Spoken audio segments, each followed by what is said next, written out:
World offices right here in Istanbul. He's not far from me because of coronavirus precautions. Abdirahman Beileh joins us from one of our conference rooms. Minister, thank you so much for your time.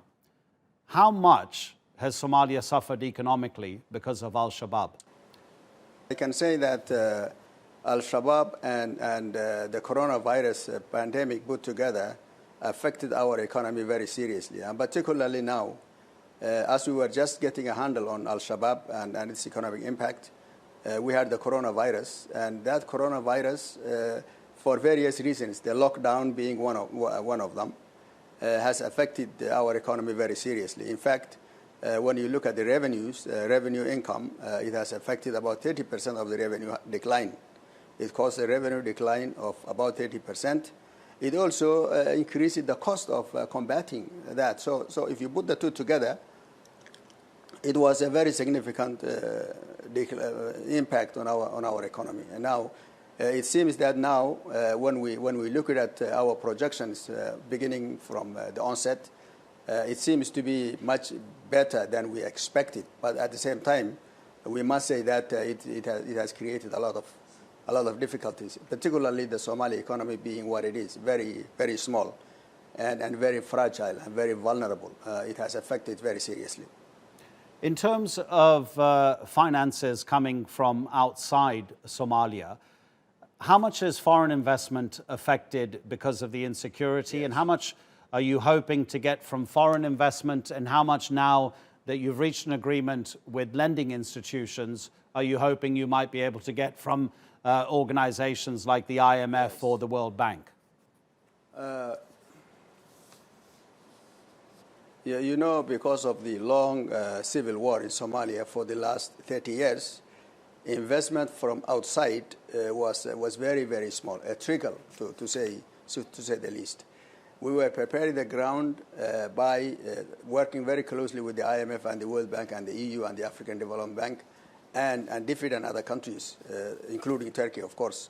We were working very hard to fulfill all conditions for debt relief, after which investment was supposed to come. In fact, we have done very well in terms of debt relief, and we had reached the decision point in March last year, and therefore we have become a normal country. And if you can believe it, we have celebrated tremendously by being given that name, normal again. And that normal again meant that we were able to get access to financial resources of the IFIs, international financial institutions. And now we are making the ground ready. As we were making the ground ready for investment, then the coronavirus came. So we still are waiting and looking forward to major investment to come, because this is a very virgin country, a country that is very rich, but otherwise, other than that, was not able to attract a lot of investments because of the insecurity and now the virus. But we are very happy that international community has now given us the go-ahead, gave us the green light.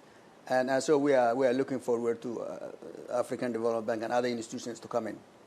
Is your government confident that in February next year, Somalia will hold its first ever one person, one vote ballot? Because when you think about democracy, as we said at the start of the program, surely full democracy means one person, one vote. And it's incredible to think that a country like yours has never had that in its history.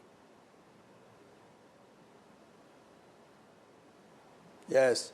Now, one thing I can assure you is that Somalia is ready, and we are putting every effort to allow the Somali people to go to the polls and to vote, to go to the booth and vote.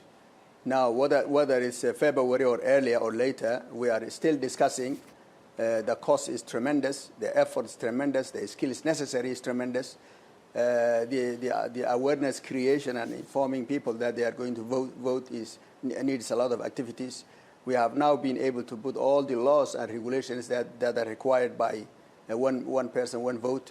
But let's go and let's wait and see. But I can assure you that Somali people are ready, given, of course, appropriate mechanism, including security, ready to vote, and the government, including its parliament, is also ready to make this country vote for the first time in many, many years, if not the first time, when we talk about the kind of elections that we are going to hold. So we are ready. We are preparing ourselves. Whether or not exactly going to be February or earlier or later, it remains to be seen. We are still in discussions. But you are still facing lots of opposition from regional presidents who don't like the idea of one person, one vote. How do you change their minds? They have their own interests to consider.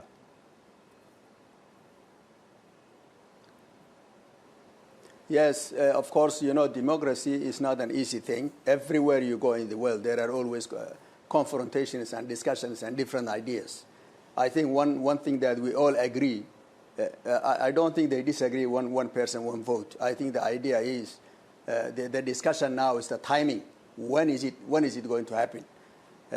Some of the regions are saying it has to happen in November, earlier, you know, exactly when the government in place was elected last year at the same time, not 1 day later. And some of us are saying, let's evaluate what time it will take. Let's evaluate what is necessary, what is needed, and then evaluate, and wherever that evaluation gives us is what we do. So we really are all determined that there has to be one person, one vote. You cannot argue against one person, one vote. You cannot argue against giving opportunity to everybody to be able to elect who they want. That is, I think, an ultimate civilization, an ultimate democracy, is for every individual to own part of the government, and that is the person going to the booth and voting. And I don't think anybody in his right mind or her right mind can come and face the nation and say, we do not need one person, one vote.